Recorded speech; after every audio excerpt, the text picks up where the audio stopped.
Hello and welcome to Transformed, a program where you get to witness the transformation of ordinary people with extraordinary power. I'm your host, Rebecca Marwini, and today we're going to be discussing the important topic of prayer. Do you pray at home on a daily basis? Do you pray with your family? Do you pray expecting that God will answer your prayers? Well, today with us from the Children's Prayer Network, we have special guest Jane Mackie. Welcome, Jane. Thank you, Rebecca. Thank you for being here. You're most welcome. So, Jane, I'm wondering if you can tell us, when is the first time that you prayed? That's a very good question. It would be definitely as an adult. I only became a Christian when my daughter led me to the Lord when she was born. If that may sound unusual, but it was the miracle of childbirth that led me on my search for God. Yeah. And so then I had a journey, obviously, of finding God, and probably the first prayer I prayed was that prayer, the sinner's prayer, if you like, when I committed my heart to Jesus. That's the short answer. I didn't really see the importance of prayer till much later in my Christian walk.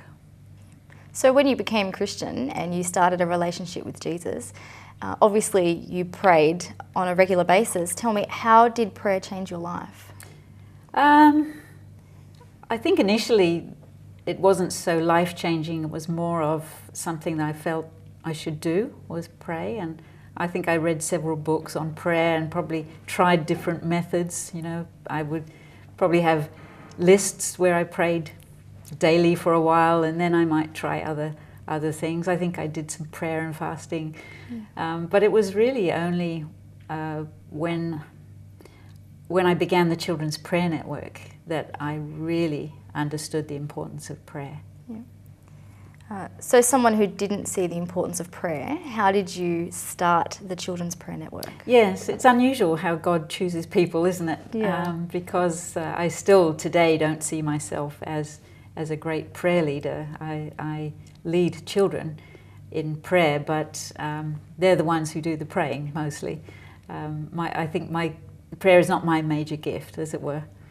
But my testimony of my daughter leading me to the Lord when she was born then developed into leading her to the Lord when she was 5, and then her brother was 3 years old as well. And around the time they were around 6 and 4 years old, God told me to go into the Sunday school, and I began working with children. And before too long, I was leading the Sunday school, and I went through a time of frustration, not having enough time with the children each week. You know, I just had that hour in Sunday school, and by then I developed a real heart for kids. And so I started an after-school club, teaching the children in creative arts, puppets, drama and dance, as a kind of outreach. I think I was more an evangelist than a prayer still at that time. And so we had 2 years of having that extra time with children, training them to use their gifts creatively as outreach. And it was that group that became the first prayer group in our church. So why children? Why start a ministry with children? Well, it was, for me, it was accidental. I was happy just to be spending time in the usual church way, ministering to children. But then it was in 1994, towards the end of 1994, I found a fax landed on my desk from America, and it was about a global conference which was going to happen in May 1995 in Seoul, Korea.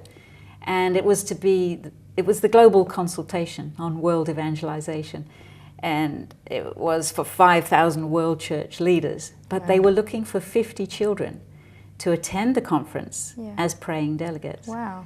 And at that time in the after school club, I had one boy who every time he prayed for the world. And so I nominated him Yeah. to attend, and he was to attend with his father, and then my son was nominated and another boy. So I was going with my son, but then I was the one doing all the faxing. It was Yeah. before the days of email, and so I was coordinating our trip, and in the most extraordinary way, I was asked to lead the team working with those children in Korea. So that was where I first saw children pray and God using children in prayer. It's pretty unusual, isn't it, to see that such a large international organisation would want children to pray, to be delegates to pray. Yeah. Why did they want children? It was thanks to a lovely lady, American lady called Esther Ilniski. And she was the one who asked the question, what about the children? And the leaders of that conference responded and said, okay, we'll have some children. So she was the one who put out the call for these 50 children. And so I worked under her at that conference, something that I'd never done before, and was nervous, in fact, about doing, because I hadn't had any experience teaching children to pray at all. So it was a transforming moment for me to actually see children pray, not just token prayers of 5-10 minutes, but on the second day it was a 4-hour prayer session. Wow. Where the children were so caught up with God's heart, for, on an issue that they would be weeping in intercession. Wow. And then they would be praising God, and then they would be weeping again. So it was a transforming experience for me to see children caught up in God's presence and pray the way they did. Now, the children that you saw pray like this, were they used to that kind of prayer, or were they taught? No, I don't think they were. I think there was this created an environment for these children, and I think for many of them this was the first time they'd for themselves encountered God in that way. They came fairly knowledgeable and knowing what to pray about, but I think that encounter with God was the thing that impacted their lives as well. So that's been now my heart ever since, because I saw those children change during the week because they encountered God in such a powerful way through praying. That's what I want to see now. I want to encourage children that God is real, and that's really what happened. Those children, when they encounter God in that way, they now know that God is real. That's wonderful. He is there to answer their prayers, and that prayer is important.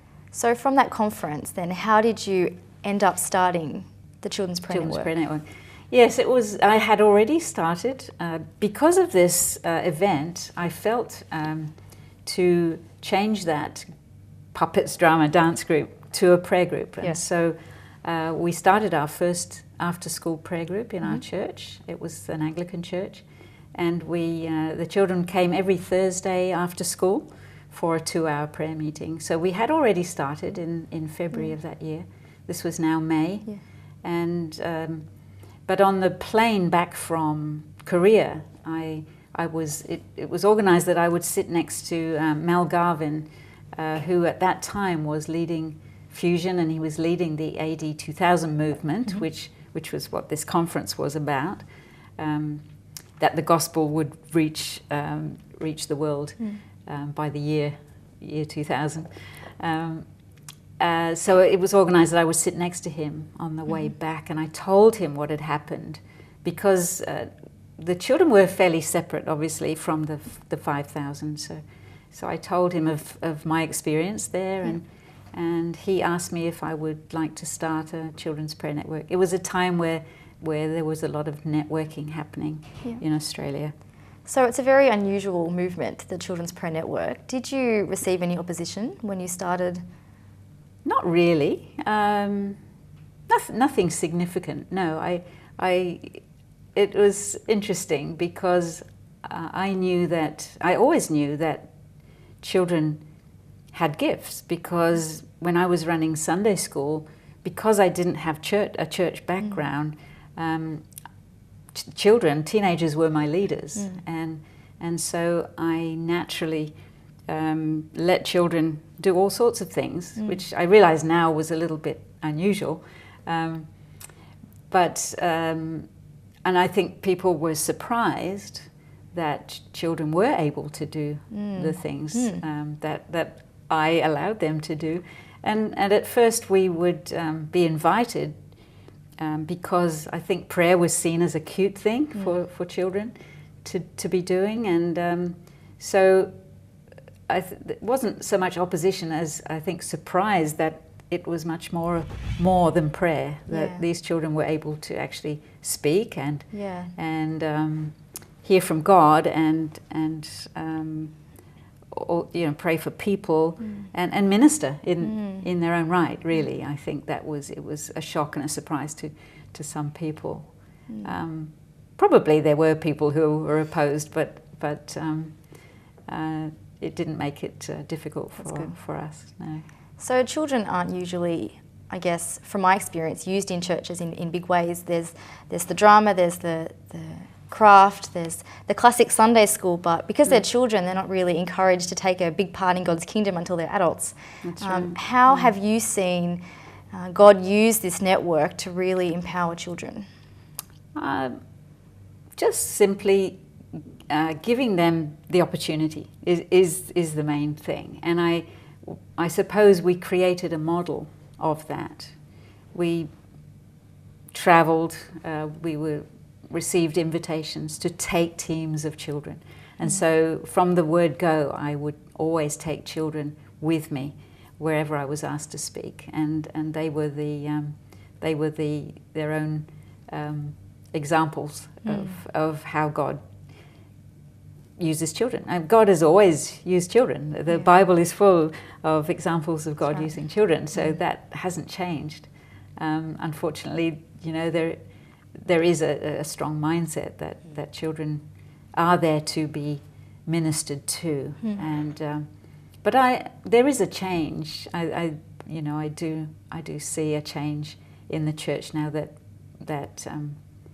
there is a realization that these children do have gifts. They can have relationship with God, and God can use them. So it's extremely biblical. Yeah, there are so many examples. Yeah, that's wonderful. So for the viewers who don't know what the Children's Prayer Network is, could you just give us an explanation of exactly what this movement is? Yeah, it's very much a more than it's not an organisation. It is part of a movement.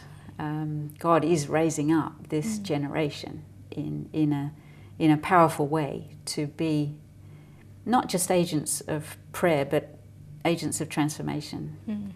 And there are now many examples of thousands of children in different countries praying and seeing change happening in their communities.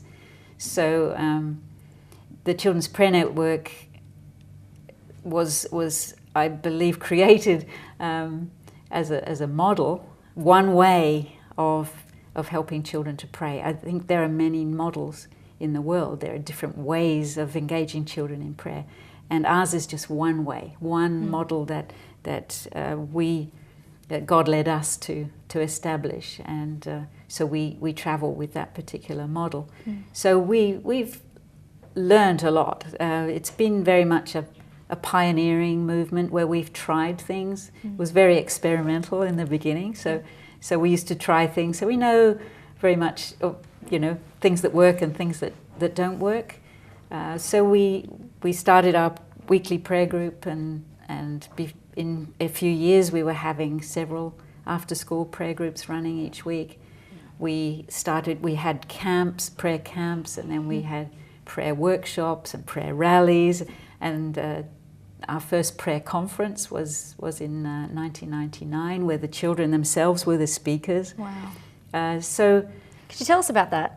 That's fantastic, that the children were speakers, please. Yeah, well, it was our first conference, and it was just something I felt the Lord wanted the speakers to be children. So we had a few other countries join us, and I had by that time connected with other people in other nations, and so we selected 12 children to be the speakers. It was a 4-day conference, so we had 3 speakers each day.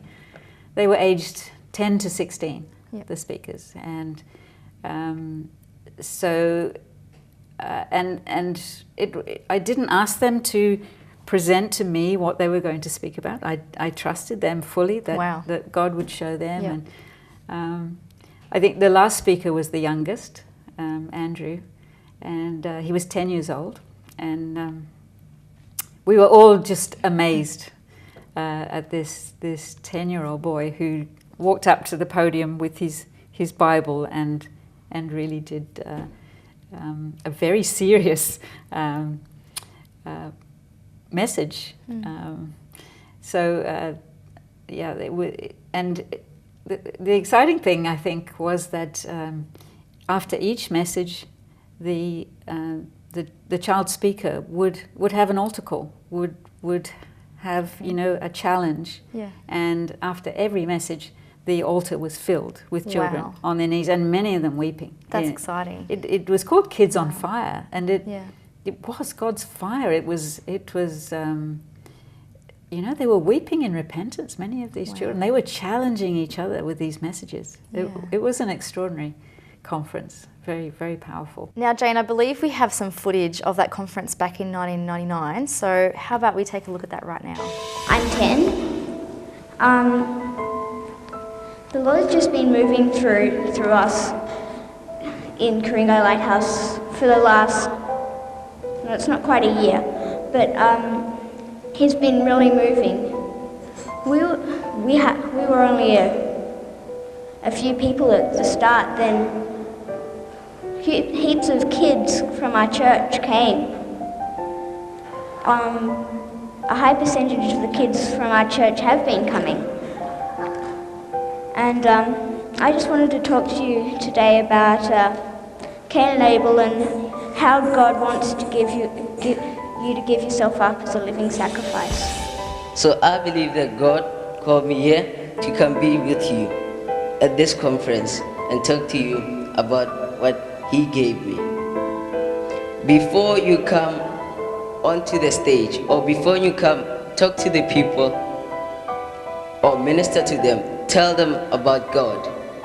Check your heart first, whether it's right and ready to tell the people about Jesus, because He's holy. That's the aims of the worship team here. When I was 3 years old, right, my father left home, and I've been seeing him up to when I was about 10, right, and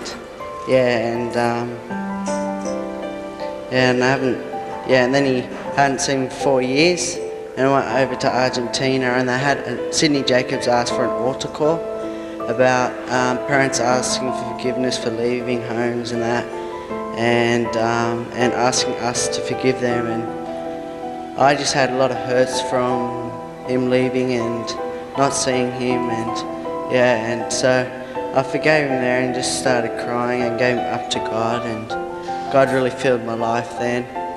And so when I come back, I had to go to a school camp. And a week after that, right, after camp had finished, I come back and my mum was picking me up, and my dad was waiting in the room, and I hadn't seen him for 4 years, so that was a pretty big shock. And he used to be on drugs and everything like that, and he was off drugs and drinking now, and God did a big work into him, and still not saved, but still praying. It's so beautiful, His love, how much He died for us. Like, imagine us, this little kind of speck of sand next to the God who holds the universe in the palm of His hand.